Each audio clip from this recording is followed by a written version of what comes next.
Most people are using AI like a glorified spell checker. In this episode, we're going to show you how to change how you think about AI. We're going to cover 5 AI hacks that have nothing to do with business. They're all personal hacks, but the underlying message we're hoping you're going to receive is that learning how to use AI in simple ways is what will help you build your trust and knowledge of AI. And that can't be understated. You can't expect someone who doesn't understand AI or even how to use it personally to start replacing processes and procedures inside their business or any other business application for that matter.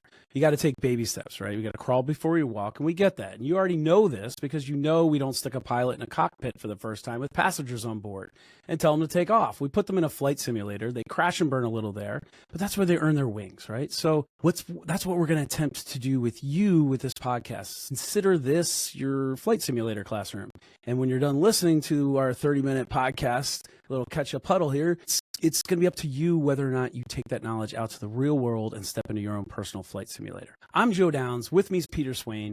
We're just a couple of successful idiots, or at least one of us is. The other might be an AI guru. I'm going to let you decide who's who. But more importantly, if AI can transform the way my company operates in a traditional industry like self-storage, it can certainly transform some of the things, if not all the things you do in your business. And it doesn't matter what you do. These principles work everywhere. And that's why we started this podcast, to help entrepreneurs like you first understand why you need to level up with AI, and then how to actually do it by sharing real life and very motivational examples. All right, Peter, time to step inside the hustle lab where AI puts the horsepower behind the hustle. First things first, Peter, why are we going with personal first? When we were discussing this podcast and the conversation, I think was led by you, is really we need to start with personal uses of the podcast. Because entrepreneurs care about making money, right? Saving time, crushing the competition. They're fierce, they're competitive. Well, you want us to start with personal things that don't make them money.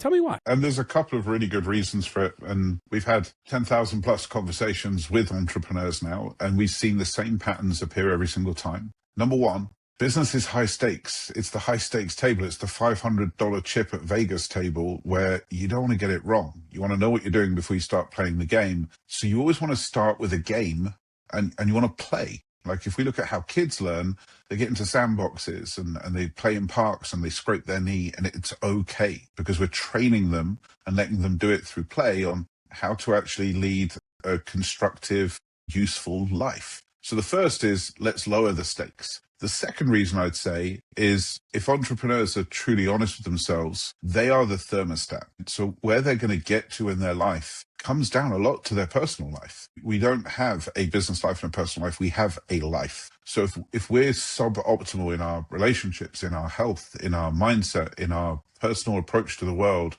we're going to see it in our business anyway.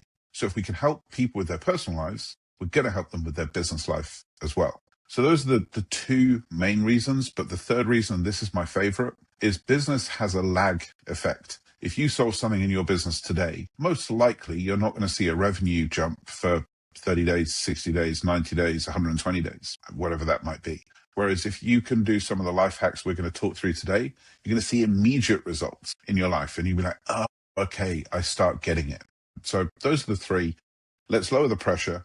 Let's help with a whole life solution, and let's give something to people that they can use today and get results from today instead of waiting to see the results in 30, 60, 90 days. Gotcha. So I'm reading your message on lowering the temperature, lowering the stakes. Is it fair to say that it's something that once you get the feel for it, it's no longer a what if scenario, but more of it's almost like that first drive, right? It's the holy shit scenario. What else can this thing do for me? Is that sort of the comfort zone you're trying to create? You nailed it. And when we employed a consultant about a year ago to help with my messaging, what he came back and said was that he went and reviewed thousands of other people that teach this stuff. And he came back and said, I've met people that are better than you at almost everything you do. I'm like, thanks. I don't know why I've paid for this. He said, but what I haven't met is somebody that uses it with the depth and breadth that you use it for. So you use it as a second skin. It's become a default for you. As some other people, it's a default to go to Google, or it's a default to use their iPhone. For you, it's a default to use AI, and you get all these benefits that compound everywhere. So that's where I want to get people to. So you hit the nail on the head. It's how do we get it so that AI just becomes this transferable skill? Using AI just becomes transferable into any area of your life, whether it's parenting or your health or your spirituality or your business or your legacy or insert blank here, I truly believe that we can help people see that they can use this everywhere and up-level everything. The perfect segue into life hack number 1, vacation planning. So again, I met you several months ago and joined your AI several months ago, and that's why we're here. But before I met you, I think it was before I met you, I was planning our summer vacation I was helping to plan it. I can't take too much credit. Our summer vacation to Switzerland and Italy. And me, who is a glorified AI email polisher and maybe plus, I'll give myself a little more credit. I thought, well, I'll use AI. We'll use ChatGPT to plan our vacation to Switzerland and Italy and all the things we're going to do there and how we're going to get around and do this and that. So but I think, Peter, I used it in fact, I hate to admit it, but I know I did. I used it like I would use Google. So a glorified Google search. So my prompts were simple and basic, things to do in Lucerne, things to do in Milan, things to do in Venice, right? You can Google that. What was wrong with the prompts and the way I was using it? And how should I have used it? Just let's track back one little step and explain. I don't want to get overly technical, but I want to explain what the AI is doing. But an AI is what's called a large language model, or the stuff that we're dealing with here is. And how that works is you take everything that was ever read, everything that was ever said, and you stuff it into a machine, and it works out the relationships between the words. You don't need to understand any of that. But what you do need to understand is it's going to give you the homogenized average output. Like its default is to give you the average. So if you say, give me 5 things I can do in Lucerne, you are essentially treating it exactly the same as you would do with Google, because Google is giving a homogenized average output as well. So your prompts weren't really prompts. They were search phrases, for want of a better word. And then it gets dangerous because one of 2 things happens. So when people do this, normally they get one of 2 results. They either go, wow, this is amazing, because it sounds great in how it words it and how quickly it does it. And people are like, wow, this is really impressive.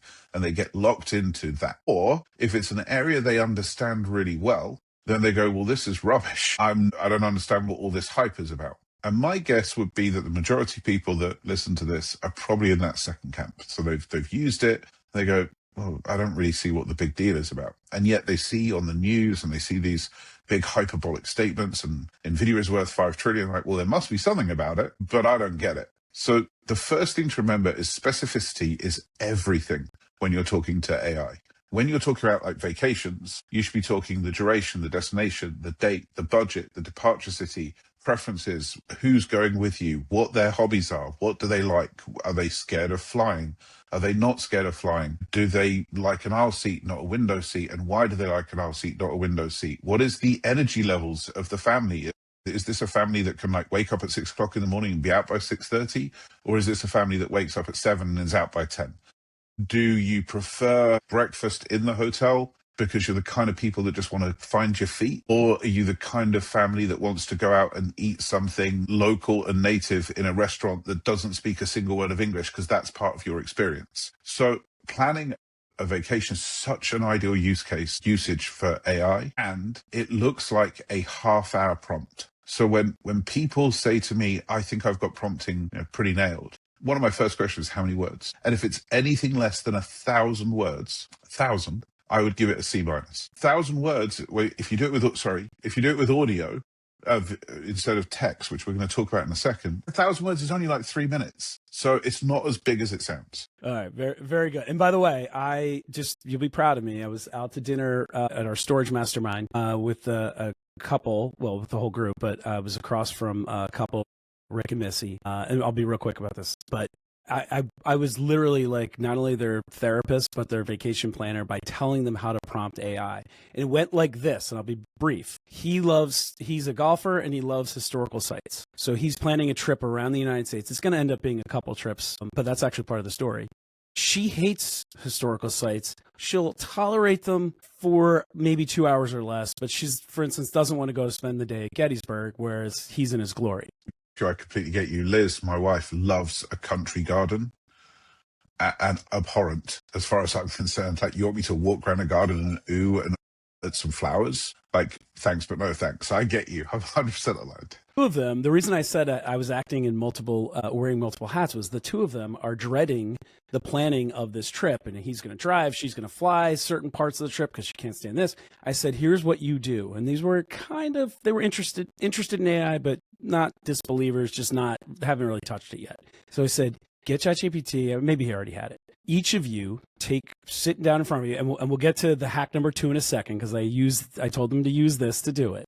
But I said, you have to have a conversation with it. First, Rick, you tell it all of your wishes and desires and everything you want to do and everything that's going to be amazing about this trip for you. And then also tell it, and I said, this is important, and I said this in front of her, tell the AI that your nagging wife, and I said, you have to use those words so it really understands the severity of the situation, does not want to go to these things for this, blah, blah, blah. And then I said, Missy, now you do the same thing. My boring ass husband wants to go do this, and I don't want to do that. And you say all the things that you want to do. Then you have a conversation together in front of it. And you say, and you ask each other, hey, if we go here and there's a spa nearby, as an example, would you be willing to go here if you could depart for 2 hours over there while I spend 3 hours here? You could spend an hour with me.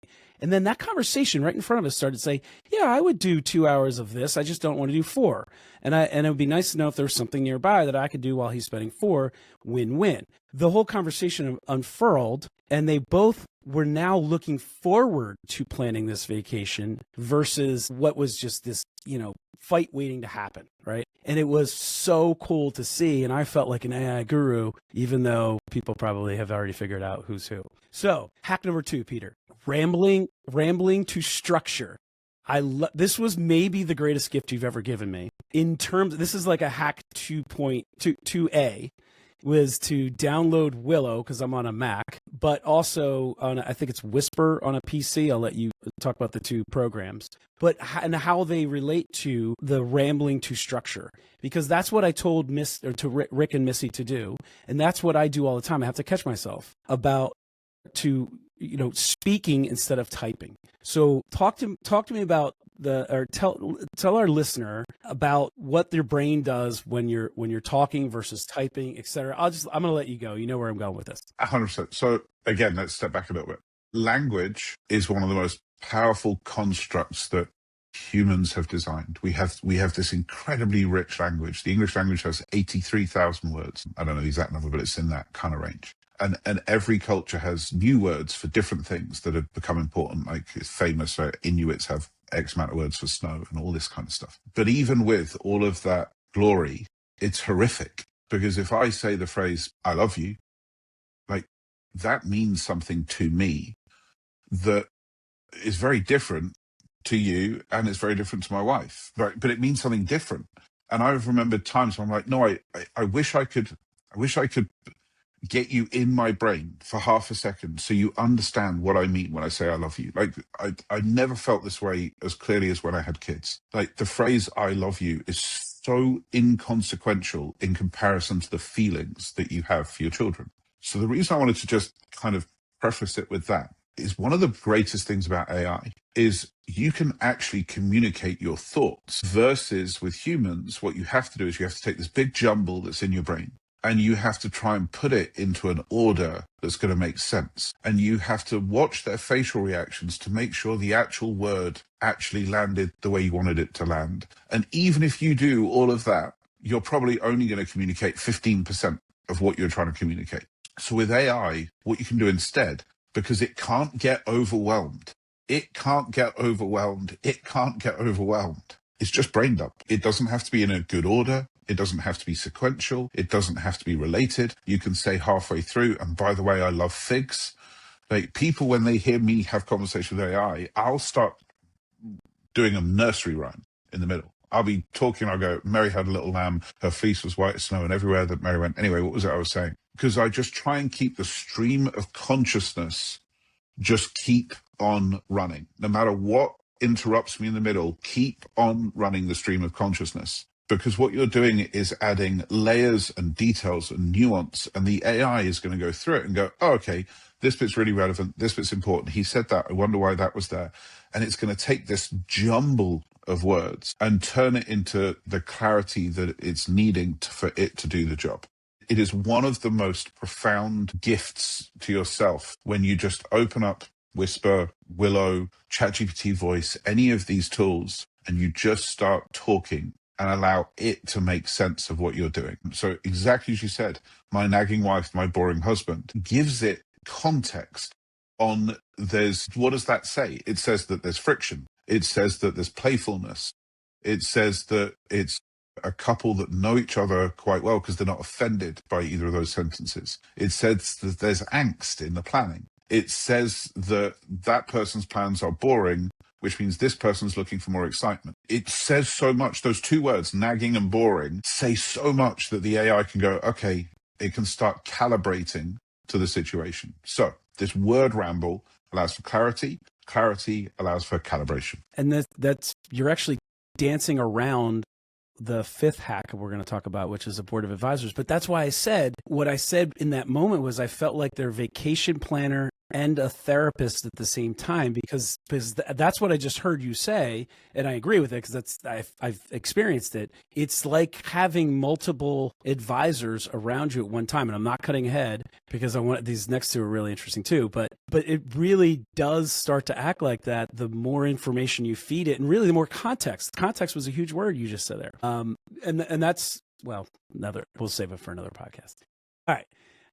Number 3, learning curriculum. Now, I have not yet, I told you I've spent a lot of time diving into AI, not as much as you because I'm in the self-storage business and I have other businesses, but every waking moment I can, I'm diving into to AI, but I have not had the chance yet to really explore the learning curriculum, what AI can do from a learning standpoint. You have, I believe. Could you talk to me about that experience? What does that mean, learning curriculum as a life hack? I mean, I have to do this literally every week because my core job, or one of my core jobs, is understanding this thing that got released yesterday in order to explain it to 10,000 people.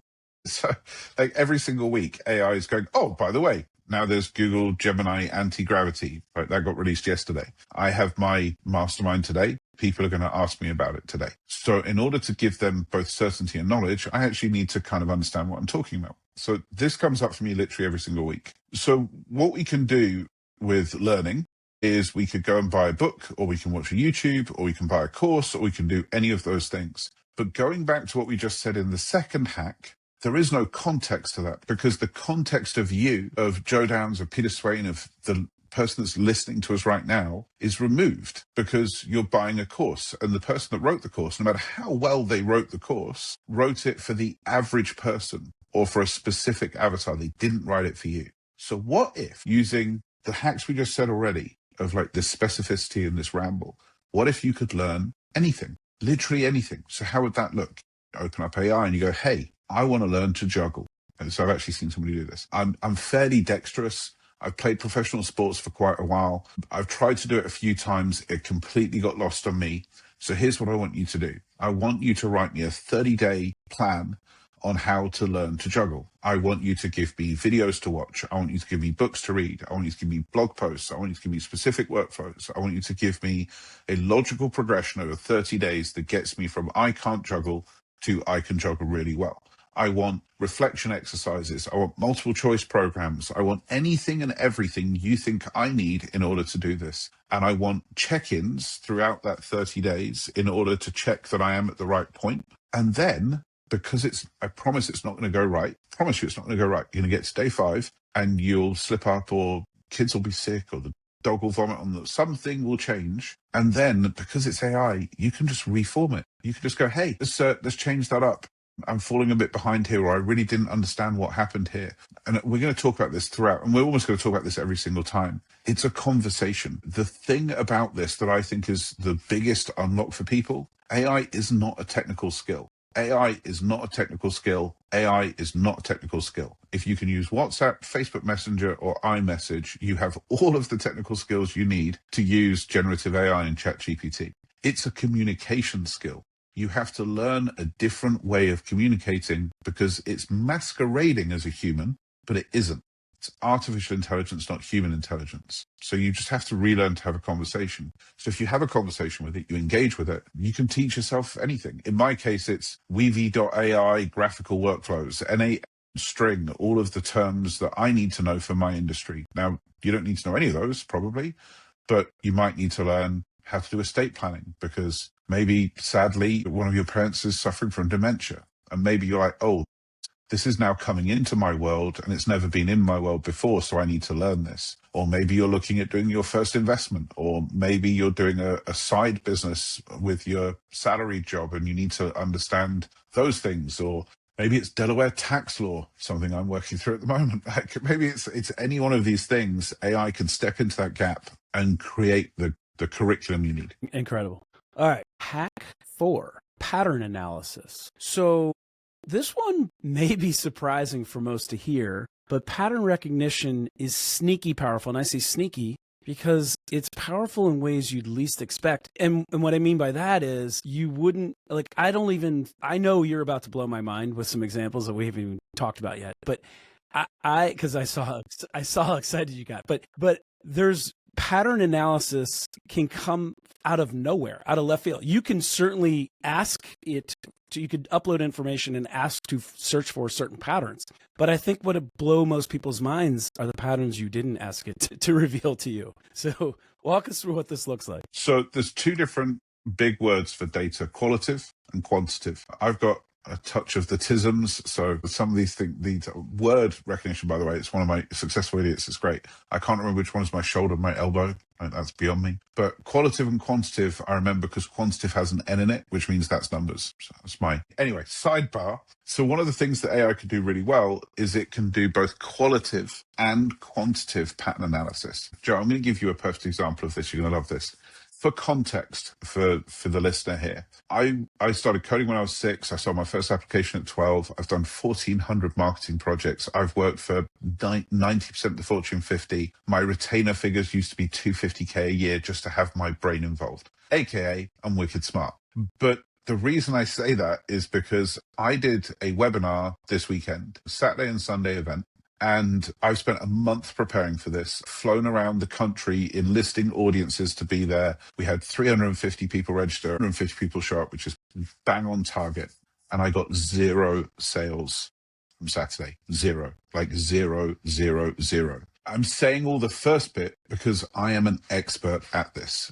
I'm not an amateur. I've done this for 30 years. I know my craft. I get paid to teach my craft to other people. People fly me in to help them with it. And I failed. By every metric available, I failed. Now, what then makes it worse is people that were on the webinar texted me saying, that was amazing. That was fantastic. That was phenomenal. So it's not that I didn't deliver great content, it's that I didn't achieve one of my goals, which was to sell stuff, which is why I put my weekend into it. So here's what I did. I went to bed. I allowed myself 15 minutes to be depressed. I was like, right, I literally set a timer. Here's my 15-minute depressed timer. Set the timer, got depressed, went to sleep. Because one of the things that you start learning through AI is the importance of your own humanity. How important sleep is, food is, relationships are, become even more relevant to you. It's a weird side effect. But then the next morning, I downloaded the transcript, I downloaded the chat log, I put them into AI, and I went, hey, Jet, I anthropomorphize my AI to help me with my relationship with it. Hey, Jet, I screwed this up. This was the results I was expecting. Go and check that these results are kind of in line with the industry, that I'm not making this up, and tell me where I went wrong. Then my wife, who's the co-founder of the business with me, she went and did the same thing with Claude, another AI, because we wanted 2 perspectives on 2 different things. And then we put them together and it told us what we did wrong. It said, that's the problem right there. I'm like, okay, then how do we fix it? We fixed it. And on Sunday, the second day of the webinar, we closed 38% of the room, which is near on double what you'd normally expect. So we could talk about more prosaic examples like credit card transactions. You could upload CSVs of credit cards. You could upload your blood panels. You could upload your food diaries. Because the thing about this is it doesn't have an ego and it doesn't trigger your ego as much. I say that because almost everything AI does is replaceable. But when I was in the early days of the web, people used to say to me, Joe, yeah, but can't I just go to the library to learn that? It's like, well, you could go to the library to look up that thing instead of using Google, but that sounds ridiculous, I hope, to people now, the idea that a library is a competitor to Google. But I'm hearing these same questions in mobile. Well, if I could get a consultant to tell me that, then why does AI help? Well, because AI does it in 3.5 seconds at 3 o'clock in the morning for $1, not $20,000 in 60 days after you fly halfway across the country, by which time you've forgotten everything you're trying to do. So could a financial advisor help you with your credit card? Yes. Could a health planner help? Yes. But your ego will get in the way of receiving their advice. When a robot, an AI, tells you the truth, it's very hard to argue with it. Yep, agreed. I'm going to scold you. That sounded a little businessy, and this is the personal hacks. Give me quickly, how can I find patterns in my personal life? I'm 110 pounds lighter than I was 14 months ago. How about that? Because my food diaries and my health diaries go into AI, and it keeps telling me, you eat late at night. Like it saw that one of my problems was I was eating at 10, 11 p.m. There's at night. A chronological issue with how you were consuming food, and that, I'm not saying made all the difference, but some of the difference, and that pattern was picked up by AI, and you didn't catch it yourself. I didn't see it. No one else saw it, because what they were seeing was the calorific intake, the protein, the macros. They're like, well, everything was fine. What AI saw was you're eating at like 10, 11 midnight, because I work Eastern hours whilst living in the UK. And after working a full day, waking up with my kids at 6, starting work at 1 p.m., finishing work at 10 p.m., all my willpower is drained. And I was like, oh, I've got to do this. I'm like, okay, so what could I do about this, AI? And the answer was, say yes, because it knows me. If you want to go and eat that bowl of cereal at midnight, first of all, say yes. Don't say no, because it knows me well enough. If I say no, I'm just going to go and do it. So say yes, and then give yourself 5 minutes. And in that 5 minutes, do not go in the kitchen. Give yourself a 5-minute window to ask yourself if this really is something you want. Does this drive you to the behavior that you want? So this is a mix of kind of a few of our previous hacks and the pattern recognition. The pattern recognition comes in and says, this is a problem. And then the rambling and the knowledge and the context and the specificity allows it to give me advice. And I'm not giving that advice to anyone else. That's the advice for me, because that's the advice that will work for me. Pattern recognition turned into a life coach because you asked it to. That's incredible.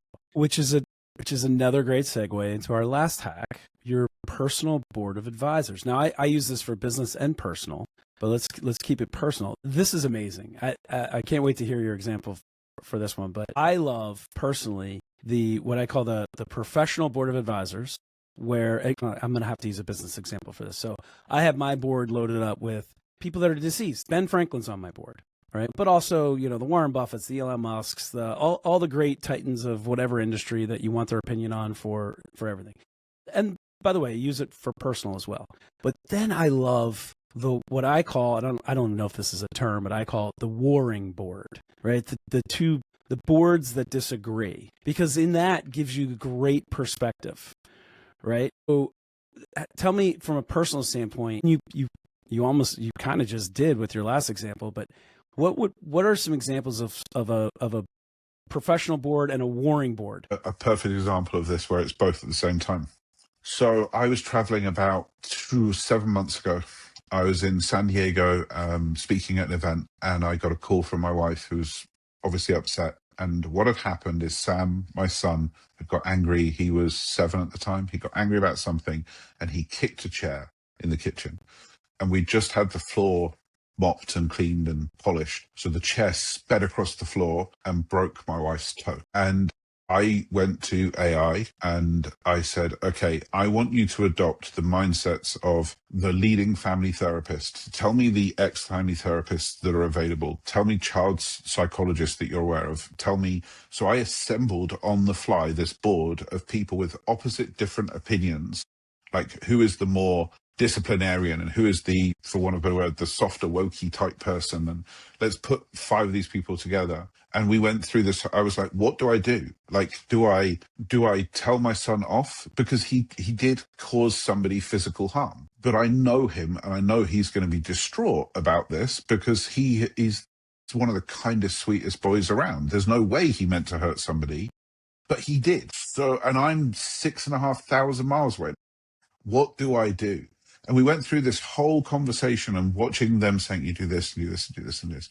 And then the final thing, and the reason was this was so powerful, was, and it still hits me thinking about it, the final one was the marriage counselor that I'd added to the mix at the end. And the marriage counselor said, I have a curious question for you, Pete. Are you ready? And I'm like, yeah.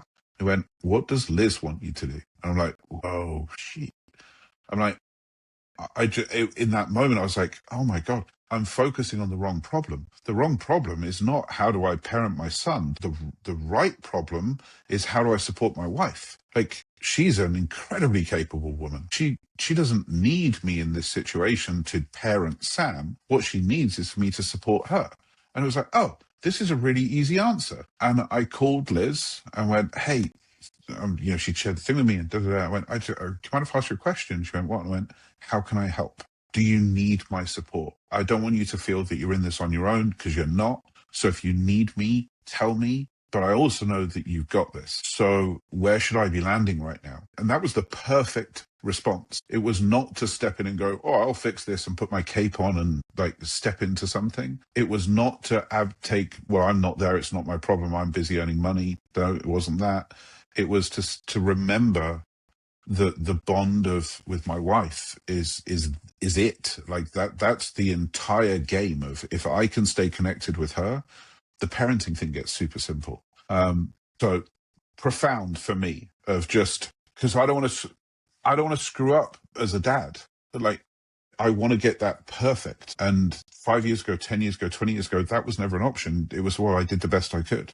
That's not good enough. When it comes to how I show up as a father, I did the best I could is not good enough. I want to show up as the best possible version I can. Again, mind blown. Apparently, I need to add marriage counselor to my personal board of advisors. That's some great advice right there.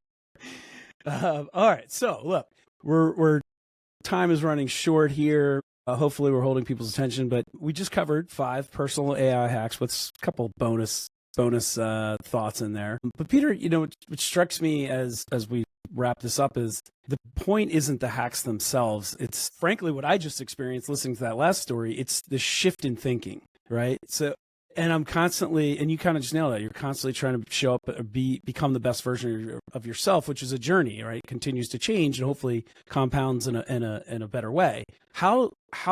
What's a great way for someone listening to, I don't even know how to say this the right way, but Dan Sullivan says we have to think about our thinking. Around the office, I walk around and say, you got to retrain your brain, but I don't even think people know what that means anymore because I say it so much. So what is how can somebody start to just take that, almost like you gave yourself that 5 minutes or 15-minute, those windows of time. How can you just kind of restart, like hit the reset button on AI and go, all right, what is this and how can I start thinking about it differently? I would like people to test us, because the wonderful thing about science is you can tell somebody the trick and it still works. So here's the science of this. Test what we're saying. Take any one of these that we've just said and take them out for a spin and put it into the most, well, it definitely can't do that. Like, take something off the list. How do I hang a TV? My AC unit is leaking. What should I do?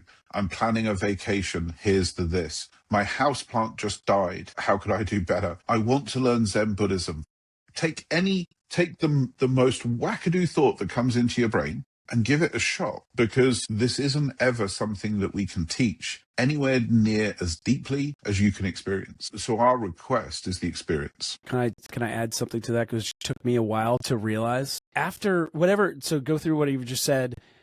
Boom, out comes the answer, and whatever tool you're using. What typically, Peter, and it probably took me a month or two to realize this. Below that, there's always a break. I read what it said, I got my answer, and I'm on to the next thing or what. If you just read the next line below that, the paragraph break, it usually says, would you like me to do this? Suggest that? Run this out for you? And that in and of itself helps you retrain your brain, as I say, or think about your thinking, because you're like, well, yeah, well, wait, that's kind of a no-brainer. I didn't even think about that. So I've found that it is way more of a thinking tool and an advisory tool than, and you've made this point several times, than a technical tool, right? So anyway, yeah, it's something that can't have its feelings hurt. Like, one of my One of my favorite real, like true hacks is to say the sentence, that was great. I want you to assume that that was a 7 out of 10 answer. Now give me your 10 out of 10 answer. So whatever it comes back with, like the holiday plans or the estate planning or the lesson plan, you can just go straight back and go, well done, now do better. And it will. And then you can do it again and again and again and again. And you can say, I've been leading you down this path.